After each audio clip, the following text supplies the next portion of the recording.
राम सभी को। ओम नमः शिवाय। श्रावण मास का 5वां अध्याय। कोटिलिंग मात्यम ए रविवार व्रत कथा का मातम।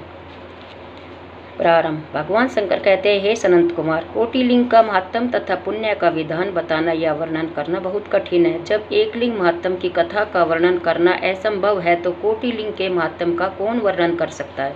यदि मनुष्य में कोटिलिंग निर्माण करने की शक्ति न हो तो उसे 1000 लिंगों का निर्माण कराना चाहिए। यदि उसमें भी समर्थ न हो तो 100 लिंग का या फिर एक लिंग ही श्रावण मास में बनवाना चाहिए। एक लिंग के बनाने से भी जीव मेरे पास निवास करता है। कामदेव के शत्रु भगवान शंकर का ओम नमः शिवाय मंत्र से पूजन करना चाहिए। घर में यज्ञ करके उद्यापन करना चाहिए। हवन करने के बाद ब्राह्मणों को भोजन कराना चाहिए। इस व्रत को करने से असमय में मृत्यु का भय समाप्त हो जाता है। इस मास का व्रत बंध्यत्व का हरण करके संपूर्ण आपत्तियों को दूर करता है, रोग शोक संताप मिटाता है। जो प्राणी पंचामृत से श्रावण मास में मेरा अभिषेक करता है वह इस शरीर को छोड़कर कैलाश में 1 कल्प तक मेरे पास निवास करता है। वह प्राणी पंचामृत पीने वाला गो तथा धन आदि से युक्त अत्यंत मधुर भाषी त्रिपुरासुर हंता भगवान शंकर का प्यारा बन जाता है। जो मनुष्य श्रावण मास में हविष्यान भोजन करता है वह चावल आदि संपूर्ण धान्यों की अक्षय निधि से युक्त हो जाता है। जो मनुष्य श्रावण मास में पत्तल पर भोजन करता है उसे भोजन के लिए सोने के बर्तन प्राप्त होते हैं। जो मनुष्य श्रावण मास में जमीन पर सोता है वह कैलाश पर निवास करता है।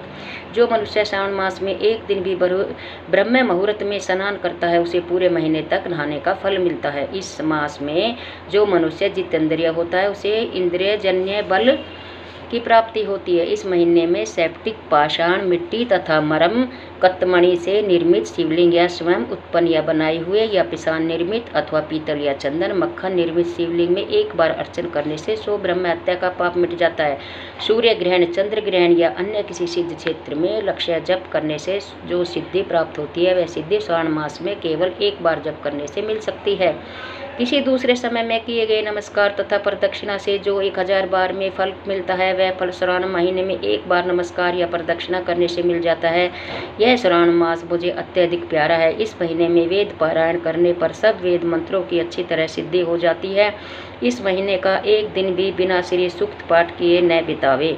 जो इसको अर्थवाद मात्र कहता है वह मनुष्य नरक को प्राप्त होता है। मनुष्य को समिधा, चरु, तिल और घी से ब्रह्म यज्ञ करना चाहिए। धूप, गंध, पुष्प, नवद आदि से द्वारा अर्चना करनी चाहिए। भगवान शंकर के रूपों का यथोचित ध्यान कर शक्ति द्वारा कोटि होम, लक्ष्य होम, अच्युतम हवन करना चाहिए। दिलों का व्याहति मंत्रों द्वारा हवन करना चाहिए। इसी को गृह यज्ञ का नाम दिया गया है। हे सनंत कुमार, अब मैं तुम्हें रविवार व्रत की कथा, मातम विधि तथा पारायण को बताता हूँ। उसे ध्यानपूर्वक सुनो। प्रतिष्ठानपुर में एक गरीब ब्राह्मण रहता था। उसका नाम सुकर्मा था। वह भिक्षा मांग कर गुजारा करता था। एक दिन वह एक गृहस्थ के घर में भिक्षा हेतु गया। वहाँ स्त्रियाँ रविवार का व्रत कर रही थी। उस ब्राह्मण भिक्षुक को देखकर उन स्त्रियों ने अर्चना सामग्री को ढक दिया। उधर ब्राह्मण के मन में अर्चन विधि जानने की इच्छा जागृत हुई।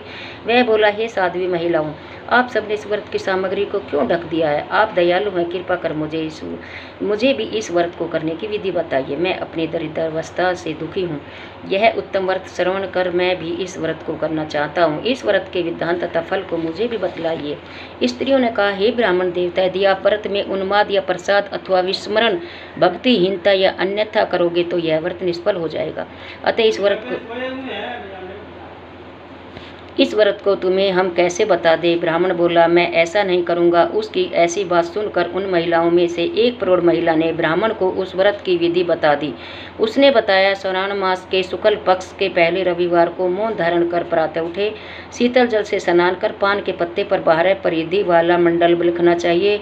उसे लाल चंदन से सूर्य नारायण के तुल्य गोलाकार लिखना चाहिए। उस मंडल में संज्ञा नाम वाली स्त्री सहित सूर्य का लाल चंदन से पूजन करना चाहिए। घुटने जोड़कर जमीन पर बैठकर सूर्य के 12 मंडलों पर अलग अलग लाल चंदन से युक्त लावा तथा जपा पुष्प से युक्त अर्धय को श्रद्धा भक्ति से सूर्य नारायण को दे। अर्धय को रक्तास्त जपा पुष्प और उपचारों द्वारा युक्त करे। नारिकेल बीज और खांड से युक्त सूर्य के मंत्रों को कहकर नैवेद्य दे।